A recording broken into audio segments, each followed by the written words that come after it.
As technology advances, new online sexual crimes against children are being created. Sexual predators who used to abuse children in person are now provided the internet as a platform to abuse children anywhere. And they are usually highly adept in the use of modern technology to cover their tracks from law enforcement.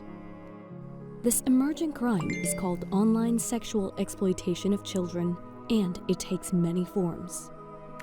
Online grooming is when a predator compliments or befriends a child with the intention of obtaining the child's sexually explicit images. In some cases, online grooming can lead to in-person child sexual abuse.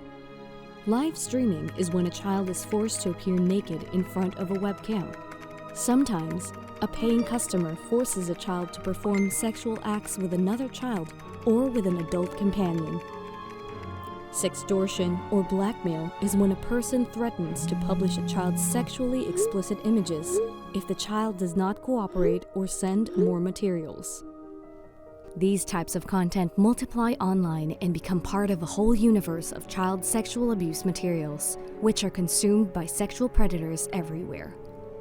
Delving deep into the crime of online sexual exploitation of children can make us feel helpless.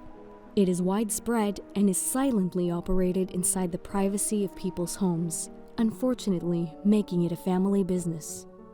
In most cases, the traffickers are people close to the victims, their parents, older siblings, or relatives entrusted with their care. The customers are usually from Western countries, targeting vulnerable children from poor and developing countries like the Philippines. The victims.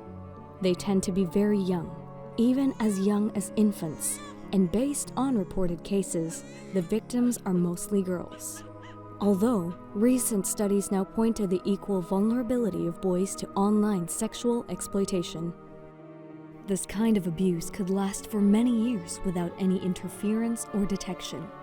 And contrary to what one might expect, most transactions between traffickers and paying customers happen on the surface of the internet, rather than through the dark web or the hidden part of the internet. It is a widely acknowledged fact that the Philippines is extremely vulnerable to this type of crime. Law enforcement agencies abroad reported that the Philippines is receiving more than 8 times as many referrals of cases of online sexual exploitation of children as any other country that they have monitored. Several factors come into play why the Philippines is such an ideal target. Widespread poverty, changes in guardianship due to migration, ability of Filipinos to speak English well, social norms that reinforce secrecy and victim blaming, and wide access to cheap internet and money transfer facilities. These factors are exacerbated when already vulnerable households get hit by an economic fallout due to disasters or a pandemic. There is no one magical solution to the increasing problem of online sexual exploitation of children. It is only in coming together by involving multiple sectors that we can address the challenges. For the government, it means stronger law enforcement and policies, better funding for prevention, intervention, and rehabilitation programs, and most importantly, getting to the root of the problem, the economic vulnerability of families.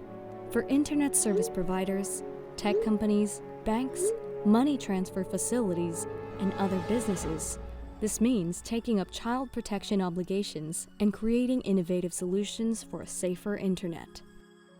For parents and guardians, this means learning about responsible parenting in the digital age, which includes knowing how to protect your children against sexual predators online.